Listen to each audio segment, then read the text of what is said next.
Puasa, puasa sebulan penuh puasa, puasa, puasa Ramadan bulan Ada mulia. kawanku memang kehidupannya sederhana, tapi sekali waktu entah apa dibelikan orang tuanya nih pakaian merek Aero tadi kan begitu. Nah untuk dia mendemokan, untuk dia mau ceritakan sama kawan-kawan, dia selalu asal jumpa sama orang kan, aduh kok sakit leherku ya, kok sakit leherku. Mana Pak merek ke situ ya? Padahal dia mau nunjukkan mereknya Aero. Betul Pak. Itu tukang jahit udah hancur kan. Sekarang yang bakal tren ini akan datang ini itu kue tunjuk Bang. Nah, kue tunjuk. Ya. Kue tunjuk. Kue lebaran ya. Dulu hari seminggu 2 minggu Sibuk buat kue. Raya itu udah rame bau di mana-mana. Sekarang nggak ada lagi, tenang aja. Udah 2 hari 3 hari mau raya baru muncul mana cari kue tunjuk ya. Macam kue tunjuk itu? Ini sekilo, setengah kilo, itu kan gitu aja. Ada tujuh aja ya? Ya, itu dia. Dan yang lebih parah lagi, itu ngambilnya di internet. Pesan. Maka berselewer laku kue itu. Kue-kue lebaran tuh yang paling populer kan tuh kue nanas, kemudian kue salju. Ya. Itu yang Sekarang biasa semua kan? tunjuk aja lagi. Jadi rumah orang tidak mengepul lagi hawa masak kue itu udah nggak ada lagi. Semua beli sekarang. Dan lebih parah di Medan itu kalau orang kan biasa pesan lontong. Pesan lontong kan biasanya pakai yang lontong di dalam aluminium kan. Dalam kaleng kan. Sekarang di Medan lebih parah lagi. Itu diambilnya beras, taruhnya daun, masuknya plastik, tutup, direbus. Bayangkan lontong dibuat dari plastik dari mulai beras sampai jadi lontong 4 jam, 5 jam. Dan direndam dalam plastik. Itu yang terjadi di Medan. Itu secara kesehatan kan berpengaruh. Enggak, tapi enggak, tapi aku nggak tahu ya. Memang di Jepang katanya sempat dihukum tuh orang yang. Jepang dan cerita Malaysia. Itu cerita Jepang, cerita Malaysia memang plastiknya spesial. Di Jepang, di Malaysia ada di Adabi itu. Ada ya makanya. Lontongnya nggak pakai daun lagi, langsung plastik kok itu. Iya, tapi di Medan kan plastik bungkus. Gitu ya. Ya plastik Esganevo. Iya, jadi kalau yang dibilang si Jaya itu memang produk Malaysia itu udah dibolong-bolongin, dicemplungin jadi lontong. Iya, itu plastiknya memang sudah aman. Anti panas ya. Di Medan plastiknya plastik bungkus itu. Jadi lontong dibeli oleh masyarakat. Biasanya kita kan dulu kan membuat lontong sendiri. Ya.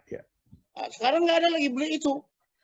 Dan itu berbahaya. Harusnya itu dinas kesehatan itu bekerja melarang produk macam gitu. Tapi nggak boleh, di Sumatera Barat dilarang. Ya sekarang gini Jay, memang kan balik lagi orang pengen murah, mudah, enak ya. Kalau itu masih belum apa-apa. Ada orang tukang jual gorengan di pinggir jalan itu kalau minyak itu dia nggak tuang dalam plastik gitu kan, minyak curah langsung dimasukkan ke dalam kuali. Plastiknya. Iya. Ya kan itu apa lebih bahaya, lebih serem. Dan ada nggak itu? Ada. Dulu itu aku kalau jalan cari tempe di situ, enak banget. Begitu aku makan, pecahnya bagus. Nah suatu hari karena takut aku beli agak banyak. Aku makan sore, begitu ku gigit, gak lepas. Ya kan? Curiga aku. Anakku bilang, itu tak lepas bukan salah lontongnya, gigi awal. itu maka gigi patah itu Bang. Karena ini kan aku kalau ada beberapa hari ini kan pergi piknik. Ini aku kan mau tahu sama kau ini kan begini ceritanya. Ini kan Medan bukan main panas sekarang. Udah sampai 32, 33. Di mana tempat wisata kau bilang enak tuh rupanya. Kan aku ingat dulu waktu kecil-kecil. Sudah bulan puasa nih. Pergilah ke sungai kan kemana-mana kan. Ada juga kadang-kadang alasan sama orang tua dulu kan, demi minum air sungai batal bilang kan begitu kan. Tapi kalau umur sekarang kan tak mungkin lagi kan begitu ya. Ada pengalaman kalian kayak gitu? Aku jadi gini Bang, sejak pandemi COVID ini, itu orang mulai cerdas. Orang tahu bahwasanya kehidupan ini terkungkung itu perlu perlu membuka lah. Dan sekarang di hampir sekeliling kota Medan, bukan hanya di Medan, sampai ke Mandailing ke mana-mana daerah itu asal nampak air sedikit, asal nampak tanah lapang sedikit, mereka rombak itu semua. Rombak jadi Mungkin untuk di Medan, sekitar Medan, Langkat, dan di Sedang ini mungkin ada 100 tempat wisata yang baru itu. Aku pernah ke satu tempat dia buat kolam. Di kolam itu ada taman-taman, orang silakan datang. Ini semacam agrowisata ya? Ya, Iyalah, agrowisata. ada sawah, mereka buat wisata sawah. Iya. Ada air, wisata air. Ada ini, wisata air terjun. Jadi hampir semua sekarang. Nah, aku lihat juga kemarin ini di Brastagi, di Laut Debu-Debu itu kan dulu cuma satu tempat aja untuk mandi-mandi. Tempat mandi kan? Debu-debu tempat mandi itu ya? Oh, sekarang udah semua terus. Dulu bayarnya ada 3 tempat bayar, masuk bayar, Kalau- bayar. Kalau si debu-debu tak bisa membatalkan puasa. Kalau Ya, si hari ya. dulu aku ingat dia tuh kalau bapak batalkan puasa pergi dari situ tuh. Tempat-tempat yang wisata, ada yang gubuk-gubuk kan gitu. Yang Ya. pertama Medan orang tuh pacaran itu kolam Deli. Habis kolam Deli orang pacaran itu ke belakang SMA 2 itu. Ada sebelum Sembahe, habis itu Sembahe, Brastagi. Itu memang udah zamannya dulu. Nah, kalau restorannya tanya Bang Alis, Bang. Abangnya tempat abang pacaran, restoran es krim Anda. Oh iya, iya, iya. iya, ada. Tempat pacaran itu. Bayangkan dulu waktu kita masih anak-anak pergi naik sepeda ke sungai-sungai kan begitu ya. Iya, Kalau iya. sudah bulan puasa itu kan. Itu kan nikmat ya itu kan begitu ya. Masih ada nggak ya anak-anak sekarang yang mau Banyak begitu ya? Bang. Anak yang naik sepeda itu sampai ke bawah. Tapi mereka nggak ke sana tujuannya. Kalau dulu macam kami jalan tuh pergi ke ke Deli Tua naik sepeda, ke Binjai naik sepeda. Dulu kita kan ke daerah wisata. Tapi sekarang nggak, anak-anak hanya keliling-keliling aja di Medan. Dulu kan apa, Jai? Sunggal ya, Jai? Sunggal. Iya. Johor ya, sekali Sungai Johor itu juga tempat enak juga dulu itu. Sekarang Sekarang nggak kan lagi tuh. Hampir semua kota Medan, sekeliling kota Medan, Langkat, dari Sedang, itu tempat wisatanya luar biasa. ya si biru-biru. Nah, si biru-biru. Apakah layak lagi sungai itu untuk dikunjungi gitu? Enggak Bang, sekarang mereka Sekarang udah nggak ada lah, Bang. tidak sungainya lagi Bang. Mereka hanya ambil daerah-daerah tertentu yang airnya masih bagus. Kalau sungai itu nggak terpakai, bisa mereka ambil sungai, airnya diambil, ditreatment dulu baru masuk. Ada di sini, kalau kita masuk itu airnya ada satu tempat lah, itu memang air sungai, tapi Udah di ditreatmentnya dulu. treatment ya, water treatment ya. Nah, jadi airnya kualitas sudah bagus. Tempat wisata berkembang sangat banyak. Dan aku yakin ini menjelang hari raya nih, menjelang puasa ini padat nih semua. Enggak, karena sekarang Jai, kalau orang buka restoran ya, terutama restoran ya, itu kan orang tidak hanya sekedar untuk makan. Di sana juga untuk bermain tuh anak-anak. Jadi misalnya ada uniqueness-nya. Di Jakarta itu di daerah selatan kalau nggak salah aku di Cilanda atau apa, itu tadinya berkembangnya hidroponik yang dia restoran itu ada hidroponik, dia jual gado-gado. Jadi orang kalau mau makan tinggal petik sendiri gitu loh hidroponik. Jadi uniqueness-nya yang diambil gitu loh. Jadi dia tahu bahwa tanaman itu sendiri sehat gitu ya, ada sesuatu yang unik gitu. Nah, kayak si Jaya bilang misalnya ada kolam, mungkin kalau mau makan mancing aja ikan sendiri di situ, nanti baru dibakar gitu kan. Jadi begini, sebenarnya kan AC itu sebenarnya adalah proses penguapan. Penguapan itu terjadi penyerapan panas. Nah, itu makanya masjid-masjid di daerah-daerah padang pasir, daerah apa itu, menaranya tinggi-tinggi bukan apa-apa, itu punya tujuan. Menaranya tinggi supaya udara panas masuk ke menara, ke bawah sarungnya, nanti ditampung di bawah oleh air. Air yang turun karena panas itu jadi penguapan. Penguapan itu menyebabkan dingin. Itulah asli alami. Aku suka nengok si Jaya pagi ini. Ya kan? Bang? Dengan berkunjung dia ke tempat wisata, dia cerita katanya tempat sana sudah enak. Artinya dia sudah memikirkan bahwa Medan itu tak banjir lagi karena di atas sudah dilola. Medan tetap banjir Bang. Oh, ya, men. Macam mana jalannya? Di atas sudah dilola, kecuali kalau di atas nggak dilola. Enggak, Jadi Bang. ini yang membuat aku duit, senang sama kawan ini. Banjir duit. Banjir project Bang. Kemarin kan aku webinar itu soal banjir. Medan ini tahun 2011 sudah tahu semua permasalahan banjir. Tapi selama 10 tahun mereka nggak kerja apa-apa. Memikirkan yang mana yang lebih besar ini. Makanya ini kan sekarang kan sudah ada kolaborasi di Ajai, ya kan? Dengan adanya sekarang apa yang membuat pembangunan di sana, buat ini hotel-hotel, tempat-tempat wisata. Ini kan untuk mengurangi gerak jalan air tuh. mengatasi sampai kota Medan. Kau udah senang itu harusnya, Jai. Enggak, Bang. Medan ini banjirnya dari nasinya tumpah. Enggak mau dikorek orang tuh. Itu masalahnya. Kalau drainase tumpah, itu barangkali menurut pengamatan aku 2-3 jam udah selesai. Yang berat itu kan kalau datang dari atas sana.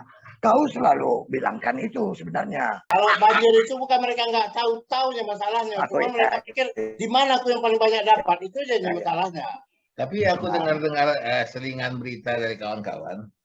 Sudah mulai bagus juga proyek tanggulangan banjir itu. Karena udah mulai ada juga jempol-jempol keluar untuk Bobi. Jempol kan bisa dibayar. Bukan, katanya si Bobi sudah bagus juga kerjanya, udah mulai. Buktinya kalau hujan sebulan 3 kali sekarang banjir. Nggak akan mungkin bisa hilang banjir kalau nggak dikeruk. Nggak mungkin. Apapun teorinya nggak mungkin. Drainase MUDP itu kan dari dikeruk orang tuh. Alah Bang, itu mengeruk di tempat. Mengeruk itu sampai ke Kuala Deli sana baru bisa. Kalau nggak ada cerita itu. Kalau di sini, kalau di sana, itu cuma cari duit. Ya. Yang prosesnya bukan mengeruk, tapi mengalirkan air.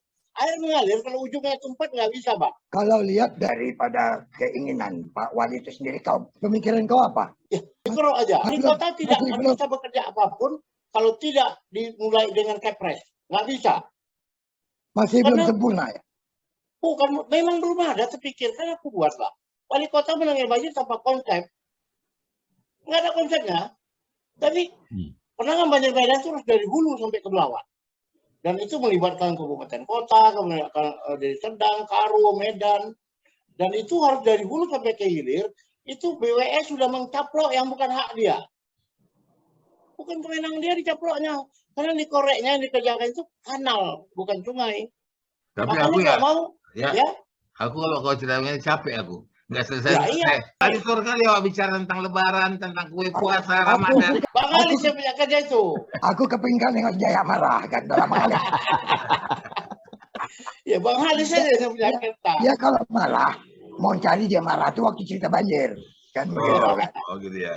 Bulan puasa ini orang akan keluar kota. Akan keluar kota mencari tempat rileks. Dan itu sudah ratusan banyaknya. Kita nggak sanksi lagi lah. Kalau tempat melepas lelah, melepas kepenatan, melepas tekanan pandemi, Medan dan sekitarnya cukup. Banyak sekali tempat yang ada sekarang. Jadi substansi puasa itu ya bukan untuk mencari itu menurut aku sih. Ini kan pas bulan puasa ini ya berlomba-lomba beribadah, introspeksi. Trending bukan, persoalannya kadang-kadang kan ada yang bilang begini ya, menyelesaikan persoalan kadang-kadang juga bisa dari sini gitu loh, dari otak ya kan. Jadi mungkin ada hikmahnya juga kan, maka setahun sebulan dikasih lah itu untuk masing-masing kita recharge ya, kayak HP mesti ada charge-nya. Jadi coba mungkin dengan demikian setelah Lebaran hidup ini akan lebih sejahtera, lebih baik gitu kan. Tapi kalau ini juga dimanfaatkan, oh ini bulan puasa gimana kita mau rekreasi, mau ini mau itu sama aja dengan bulan-bulan yang sebelum yang biasa. Levelnya kan berbeda. Ada level yang bawah. Dulu itu biasanya bulan puasa itu juga sekolah diliburkan. Tidak disamakan ya, puasa aja, libur aja, beda. Sekarang kita nggak tahu antara libur dengan sekolah pun nggak tahu kita. Nah, itu lah. Sama sekolah sama libur. Soalnya sambil sekolah sambil main-main dia kan. Sambil pakai gadget di sekolah. Jadi sampai mana sudah persiapan ini? Sebenarnya puasa ini paling banyak bahan untuk kita bisa cakapkan gitu ya. Artinya ini kan tadi baru kita mutar-mutar dari di kuliner. Belum cerita bagaimana orang menjalankan ibadahnya secara ritualnya. Banyak. Jadi walaupun kita bukan khotbah agama, tapi paling intinya ada satu perubahan di satu bulan ini bisa menjadi buat satu pergeseran. Gitu. Yang pasti perubahan diri kita lah.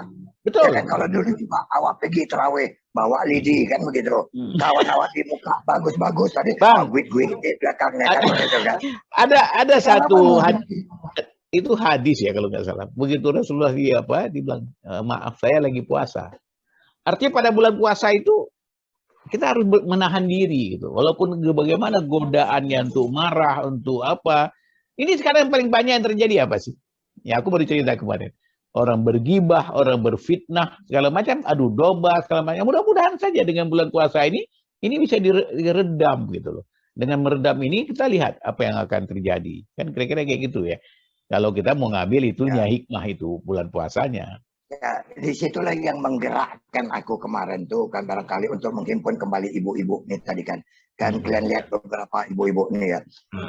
Mereka ini adalah dulunya mungkin dikenal di sekitar tahun 63, 70 yang boleh dikatakan hantunya pesta kan begitu. Ya, para sosialita. Orang sosialita. Sekarang mereka mau bikin begitu pun tak bisa, orang bertongkat semua udah kan begitu. Ya, kan? Apa yang mau dilakukan orang ini kan? Jadi aku pikir aku ya ini sudah umur sudah begini-begini, maka aku himpun lagi kan untuk mengikuti pengajian-pengajian kan begitu ya, sedikit banyaknya. Entah itu adalah salah satu kebaikan yang bisa ku berikan kan begitu. Beda Bang, aktivitas kita seusia ini dengan waktu kita bicara setback ya ke belakang itu beda banget, ya, beda sekali ya. Aku ingat dulu ya, kalau bisa menggoda teman untuk buka puasa, membatalkan puasa itu senang betul. Jadi adalah pengalaman kecil aku dulu. Mungkin si Jaya kenal tuh ada kawan kita, dia nggak puasa, jadi aku puasa gitu. Dia tahu itu jam 12 siang itu diajak ikut ke air tebu tuh Jaya. Air tebu 2 katanya. Aku bilang 1 aja. Aku puasa. Dia tahu. Besok dibawa lagi ke situ. Nggak pernah dia berhenti. Terakhir dia lihat aku emang udah haus sekali, dia pancing. Dia bilang gini, air tebu 1. Terus aku bilang 2.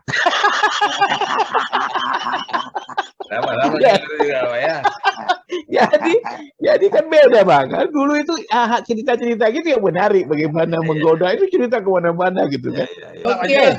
Ya, cukup ya. Jadi whatever dengan segala kelebihan dan kekurangannya, bulan puasa, bulan Ramadan di Medan adalah bulan yang indah.